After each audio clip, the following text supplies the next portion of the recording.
നമസ്കാരം. National broadcasting news India Gulf റൗണ്ടപ്പിലേക്ക് സ്വാഗതം. ഷാർജ.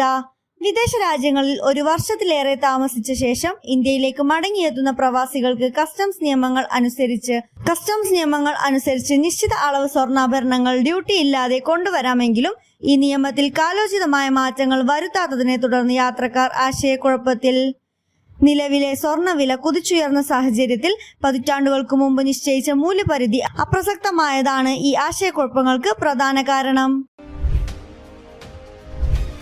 ഹമാസ് നേതാക്കളെ വധിക്കാൻ ദോഹയിൽ നടത്തിയ ആക്രമണം ഇത്തവണ ലക്ഷ്യം കണ്ടില്ലെങ്കിൽ അടുത്ത വട്ടം അത് നേടുമെന്ന് യുഎസിലെ ഇസ്രായേൽ അംബാസഡർ യഹിൽ ലൈത്തർ പ്രഖ്യാപിച്ചു.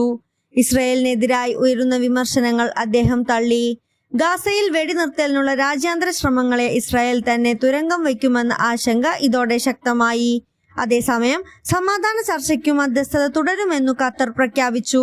മധ്യസ്ഥ ചർച്ചകളിൽ നിന്നു ഖത്തർ പിന്മാറിയേക്കുമെന്ന് അഭ്യൂഹമുണ്ടായിരുന്നു.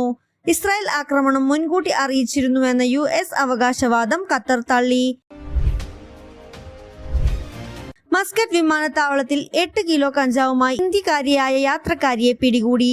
ഭക്ഷണ സാധനങ്ങൾക്കുള്ളിൽ ഒളിപ്പിച്ച നിലയിലായിരുന്നു കഞ്ചാവെന്ന് ഒമാൻ കസ്റ്റംസ് അറിയിച്ചു. ഇവരിൽ നിന്ന് കഞ്ചാവ് കണ്ടെടുക്കുന്നതിന്റെ വീഡിയോ ഒമാൻ കസ്റ്റംസിന്റെ എക്സ് പ്ലാറ്റ്ഫോമിൽ അധികൃതർ പങ്കുവച്ചിട്ടുണ്ട്. നിയമ നടപടികൾ പൂർത്തിയായി വരുന്നു. ഇന്ന് രാവിലെ കഅബയ്ക്ക് മുകളിൽ ചന്ദ്രനെ നേരിട്ട് വീക്ഷിക്കാമെന്ന് ജ്യോതിശാസ്ത്രജ്ഞർ. വെളുത്ത പക്ഷത്തിനു ശേഷമുള്ള വൃദ്ധിക്ഷയത്തോടു കൂടിയ ചന്ദ്രൻ മക്കയുടെ ആകാശത്തിൽ കഅബയ്ക്ക് മുകളിൽ നേരിട്ട് ദൃശ്യമാകുന്ന അപൂർവ പ്രതിഭാസത്തിനാണ് സാക്ഷ്യം വഹിക്കുക എന്ന് വാനനിരീക്ഷകനായ എഞ്ചിനീയർ മജീദ് അബു സഹ്റ വിശദീകരിച്ചു. അതേസമയം തന്നെ ആകാശത്ത് 2 ഗ്രഹങ്ങൾ ദൃശ്യമാകും. കിഴക്ക് വ്യാഴവും പടിഞ്ഞാറ് ശനിയും.